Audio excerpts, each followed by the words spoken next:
예, 6개월 이상 취직을 못한 장기 실업자 수가 외환위기 이후 역대 최고치를 기록했습니다. 그만큼 상징적으로 우리 현재 고용 상황이 좋지 않다라는 말이 될 것 같습니다. 오늘 이슈톡톡에서 이 얘기를 가지고 우리 고용 상황 얘기를 좀 다시 한번 짚어보겠습니다. 박연미 평론가 모셨습니다. 어서 오십시오. 안녕하세요. 장기 실업자 추이가 포함이 된 게 1월부터 9월까지 3분기 동안의 그 고용 상황 얘기라면서요? 네. 특징 뭐 보셨어요? 일단 월 평균으로 15만 2천 명인데 작년 동기하고 비교를 해보면 한 1만 명 정도 늘었습니다. 그게 장기 실업자 얘기죠? 그렇죠. 장기 실업자 얘기. 그러니까 그 고용 상황에 대한 진단 자체가 달라졌습니다. 정부 입장이 그래도 종전까지는 고용이 나쁘지는 않다. 우리가 많이 늘어나지는 않는데 아주 심각한 상황은 아니다. 인식이 여기까지였는데요. 9월 고용지표가 나오고 나서 정부 입장이 이거였죠. 투자와 고용이 부진하다. 정확하게 그 표현이 등장을 하고요. 특히 우리가 많이 고민을 하게 되는 부분은 어찌 되었든 소폭이라도 늘어왔던 이 30대, 경제의 허리라고 볼 수 있는 30대 고용률도 0.2%포인트 하락을 합니다. 그렇죠. 그러니까 전반적으로 일할 수 있는 사람, 일자리가 꼭 필요한 사람들의 일자리가 줄어들고 있구나. 이걸 아주 좀 엄중하게 받아들여야 하는 시점입니다. 그러니까 정부는 좀 몇 가지 지표, 예를 들어서 뭐 상용직이 늘고 있다든가 고용원이 있는 자영업자들이 늘고 있다든가 그런 몇 가지 지표를 이제 근거로 고용의 질은 개선되고 있다라고 얘기를 하는데 어쩌면 약간 좀 지엽적인 느낌이고요. 실제로 좀 말씀하신 것처럼 30대, 40대, 50대 이 정말 허리층에 고용이 계속 줄고 있다라는 게 우리 고용이 얼마나 질적으로 조금 허약한가를 좀 알려줄 수 있는 부분인데 이 장기 실업자가 는다라는 거의 의미를 어떻게 이해하면 됩니까? 장기 실업자라는 건 사실상 내가 반년 동안 내내 이력서를 냈는데 취업이 계속 안 되는 사람들이 늘어나고 있다는 얘기예요. 그러니까 노력을 해도 안 되는 그렇죠. 사람들. 실업자라는 거는 적극적인 구직 활동을 했는데 일자리를 얻지 못한 사람을 얘기하거든요.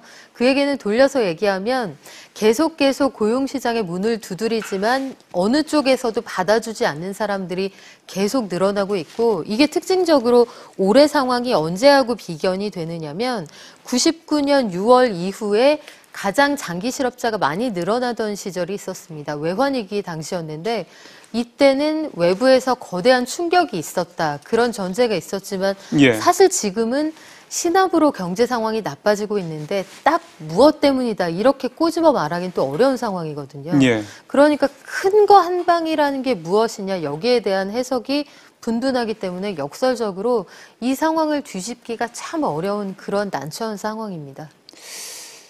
여기에다가 사실은 그 취업 단념자, 구직 포기자 우리가 이 수치를 따로 뽑기는 하는데 이것도 좀 인원도 한 50만 명 달한다고 그러니까 이것도 심각한 상황인 것 같습니다. 심각하죠. 이분들은 아예 고용시장이 너무 팍팍하니까 나는 좀 쉬겠어. 아니면 의지를 잃어버린 경우죠.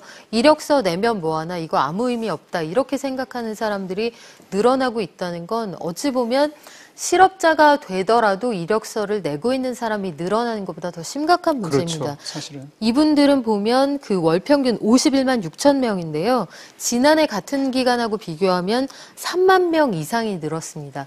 해가 갈수록 고용시장에 대해 실망을 안고 내가 그냥 쉬어버리겠다 이런 마음을 갖고 있는 사람이 늘어나는 게 문제인데 특히 젊은 층에서 이런 인구가 늘어나게 되면 경제 활력이 높아질 수가 없겠죠.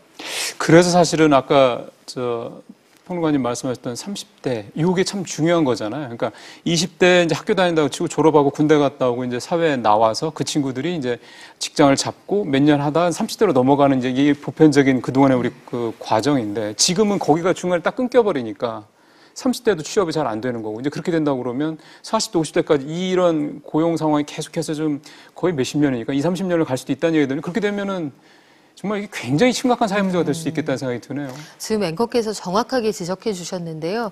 그 30대에 제대로 된 커리어를 쌓지 못할 경우에는 중년으로 가도 보다 나은 일자리로 옮겨간다는 보장이 없는 거예요. 실제로 그 어떤 조사 결과가 나와 있냐면 외환위기 당시에 고등학교를 졸업하거나 내지는 대학교를 졸업했는데 제대로 된 정규직 일자리를 얻지 못한 경우에 20년이 지난 지금, 그러니까 당시에 10대 후반, 20대 초반이었던 분들 중에 제대로 된 일자리에 안착하지 못했던 사람들이 지금 일자리가 흔들릴 때 가장 먼저 타격을 받고 있다. 이런 조사 결과가 나와 있거든요. 그 연령층이 40대죠. 그렇죠. 그 연령층이 바로 40대입니다. 그렇기 때문에 30대의 고용률이 줄어들었다. 이건 아주 엄중하게 받아들일 문제입니다. 그러니까 만약에 말씀하신 대로 이제 장기 실업자가 늘어간다는 그 전제 하에서 이 30대도 지금 고용이 줄었는데 이 30대가 이제 장기 실업자 군에 들어가게 돼서 또 앞으로 몇 년이 흘러간다 그러면 이분들이 40대 가서도 안정적이고 그러니까 양질의 좋은 직장을 갖고 있으리란 보장이 또 없다는 얘기 아닙니까? 그렇죠. 그리고 이런 식으로 이런 악순환이 반복이 되면 당연히 뭐 결혼, 출산 예상하기 그러면, 어려울 거고요. 예. 당연히 소비 지출 늘어나기 어렵습니다. 전반적으로 성장하기가 아주 어려워지는 그런 구조로 변할 수 있습니다. 참 이게 엎친 데 덮친 격입니다만 겨울에 또 계절적인 요인으로 또 고용이 더 안 좋다라고 하니까 이거는 뭐 김동연 부총리도 지난번에 한번 얘기하던데 그래서 정부가 이번에 단기 맞춤 일자리도 뭐 그래서 내놨다고도 했고요. 그렇죠. 그럼 이건 사실은 뭐 그야말로 미봉책 아닙니까? 그럼 겨울에 이렇게 일자리가 줄어드는 부분을 뭐 좀 근본적으로 구조적으로 좀 뭔가 좀 대책을 좀 내놨으면 좋겠는데라는 생각은 드는데 정부가 하는 대책은 그냥 늘 단기 일자리 이거란 말이에요. 근데 사실 일자리는 민간에서 만들어줘야 하는데 그렇죠.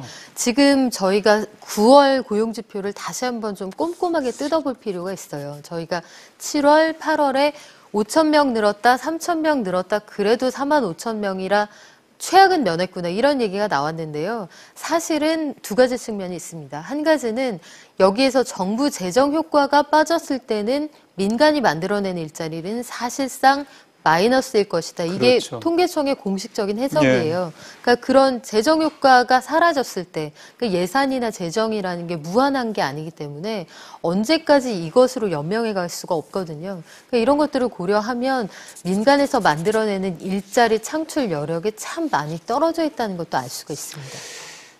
이쯤 되면 정부의 고용정책, 그동안 해왔던 고용정책에 뭔가 변화를 주긴 줄 때가 된 것 같습니다. 또 연말이니까 내년 경제정책 방향도 또 만들고 해야 되니까 지금 아마 하고 있겠습니다만. 그렇죠. 혹시 뭐 어떻게 예상하시는 또는 이렇게 가야 된다고 생각하시는 바가 있으세요? 아마도 지금 택시업계에서 벌어지고 있는 여러 가지 신구 산업 간의 갈등 이런 것들을 보면요.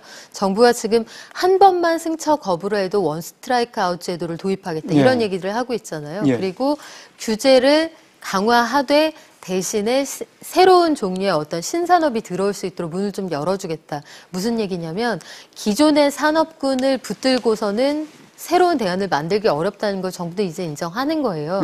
아마도 예상해 보건대 내년에는 일자리에 도움이 된다고 하면 공유경제이든 어떤 글쎄요. 것이든 새로운 대안을 정부가 적극적으로 환영을 할 겁니다. 받아들일 수밖에 없는 상황이 될 건데 문제는 지금 저희가 조금 뒤에 말씀드리겠습니다만 전통적으로 일자리를 담당해왔던 자동차 산업 이런 것들이 속절없이 무너지고 있거든요. 그러니까 무너지는 속도에 비해 재건되는 속도가 너무 느리기 때문에 이 속도를 얼마나 맞춰주느냐, 재정이 어느 정도 역할을 해주느냐 아마 이게 내년도 상반기에 관건이 될 것 같습니다.